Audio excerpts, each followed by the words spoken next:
साधारण आदमी ऐसा है जैसे छेद वाला घड़ा, कितना ही भरो भरता नहीं, भरो और खाली हो जाता है, कुछ रुकता नहीं, कुछ टिकता नहीं।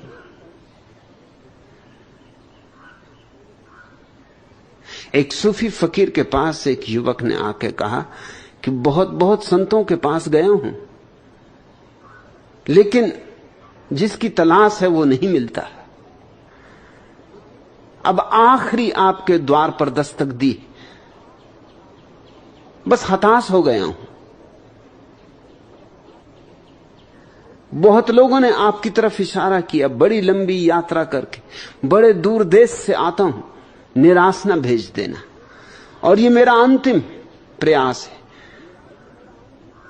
कुछ होना हो तो हो जाए, न होना हो तो न हो, बस मैं हार गया हूं।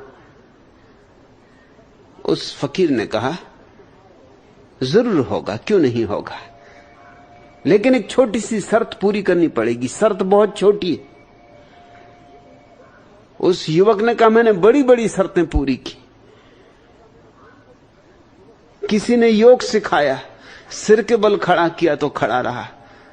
किसी ने मंत्र पढ़वाए तो वर्षों मंत्र दोहराता रहा। किसी ने उपवास करवाए तो उपवास किए, भूखा मरा। जिसने जो कहा वही किया। ऐसी कौन सी शर्त होगी जो मैंने पूरी नहीं की?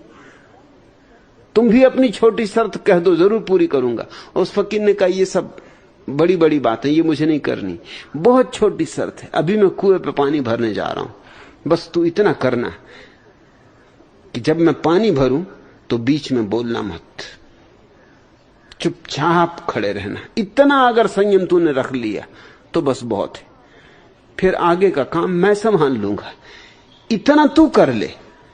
उस युवक ने सोचा कि मैं भी किस आदमी के पास आ गया हूं। बड़े तंत्र साधे, मंत्र साधे, यंत्र साधे, और ये पागल मालूम होता है। ये कुएं पे पानी भरेगा तो भर मजे से, मेरा क्या बनता बिगड़ता है, मैं क्यों बोलूंगा। लेकिन उसे पता ना था, कुएं पे पानी भरना तो दूर, जब फकीर ने अपनी बाल्टी उठाई और रस्सी उठाई तभी उसके भीतर बड़े झंझावात उठने लगे। लेकिन अपने को संभाला, याद रखा कि उसने कहा कि बोल नहीं मत, मगर न रहा जाए। फिर भी अपने पर संयम रखा। पुराना संयमी था, लंबा अभ्यासी था। अपनी जवान को कस के पकड़े रहा, ओंठों को बंद रखा, इधर उधर देखा कि देखो ही मत, न देखोगे न प्रश्न उठेगा। और थोड़ी ही देर की बात है, कुएं पे फकीर पहुंचा, उसने बाल्टी में रस्सी बांधी। युवक यहां वहां देखे। फकीर ने कहा, यहां वहां देखने की जरूरत नहीं, जो मैं कर रहा हूं उसको देख और चुपचाप खड़ा रहे, बोलना मत, प्रश्न उठाना मत, इतनी शर्त तू पूरी कर देना, बाकी मैं सब कर लूंगा। युवक को देखना पड़ा, मगर उसकी बेचैनी तुम नहीं समझ सकते, उसकी मुसीबत तुम नहीं समझ सकते। जो देख रहा था उसे देख के बिना बोले रहा न जाता था। फकीर ने रस्सी बांधी, बाल्टी कुएं में डाली, बड़ा हिलाया डोलाया बाल्टी को, बड़ा शोरगुल मचाया कुएं में। पानी में डूबी रही बाल्टी तो भरी हुई मालूम पड़ी, फिर खींची तो खाली की खाली आई। फिर दोबारा डाली, संयम टूटने लगा युवक का। जब तीसरी बार बाल्टी डाली, युवक ने कहा, ठहरो, भाड़ में गया ब्रह्म ज्ञान, इस बाल्टी में पैंदी ही नहीं है और तुम पानी भरने चले हो। आखिर संयम की भी एक हद होती, कब तक साधूं। और ये संयम तो ऐसा है कि जन्म जन्म बीत जाएंगे, पानी भरने वाला नहीं, ये बाल्टी खाली रहने वाली है। और तुमने मुझसे वचन लिया है कि जब तक पानी न भर लूं बोलना मत।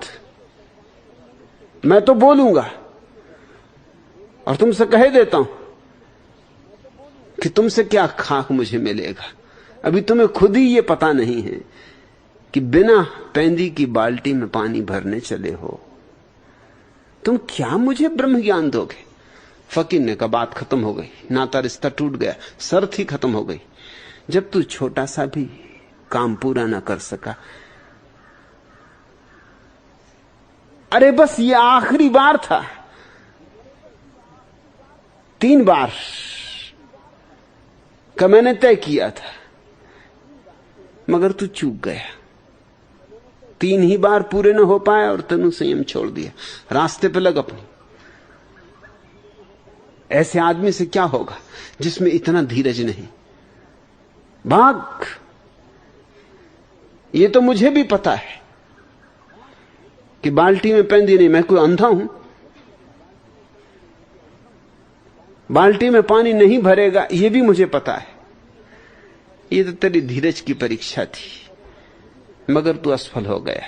अब मैं जानता हूं कि क्यों तू अब तक हताश है। तू सदा हताश रहेगा, एक छोटा सा काम ना कर सका। भाग जा, अब ये शकल मुझे मत दिखा। युवक चला तो, लेकिन अब बड़ी बेचैनी में पड़ गया। बात तो ठीक थी, फकीर पागल नहीं था,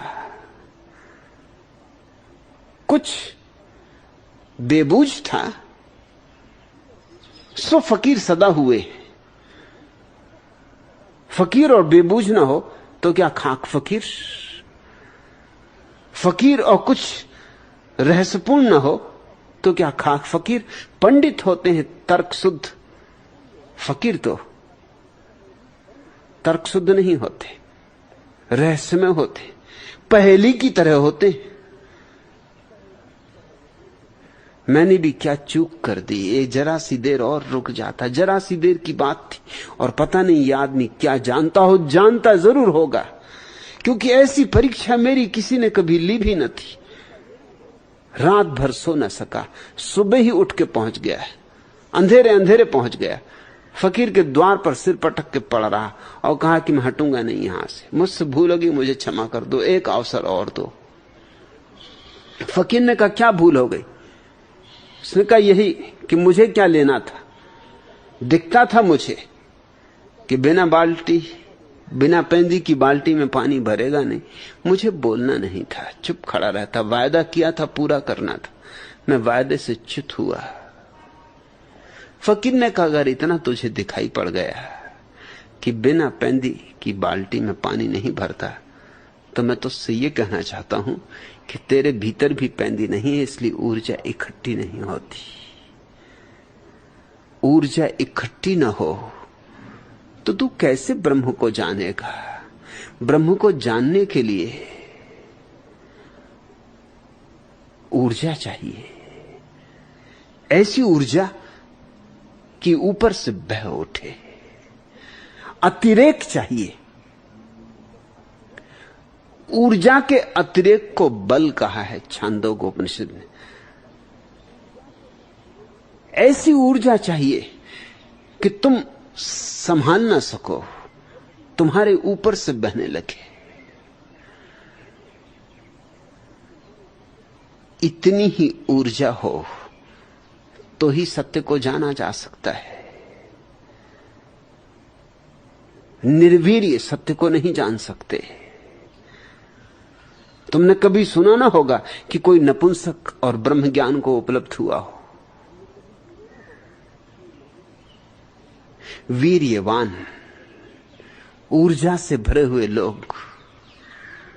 वृक्ष पर फूल कब खिलते? जब वृक्ष के पास इतनी ऊर्जा होती कि अब उमंग में लुटा सकता है, तब फूल खिलते। अगर वृक्ष को ठीक खाद न मिले, ठीक जल न मिले, रोशनी न मिले, फूल ना आएंगे। फूल तो विलास है, वैभव है, ऐश्वर्य है, और इसलिए मुझे ईश्वर शब्द प्यारा है।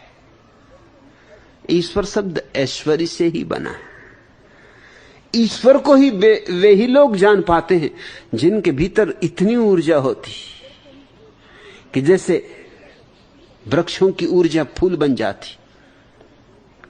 ऊर्जा जब न्यूनतम होगी तो फूल तो दूर, पत्ते भी मुश्किल से पैदा होंगे। फूल तो बहुत दूर, पत्ते भी कुम्हलाए कुम्हलाए होंगे। ऊर्जा अतिरेक होनी चाहिए।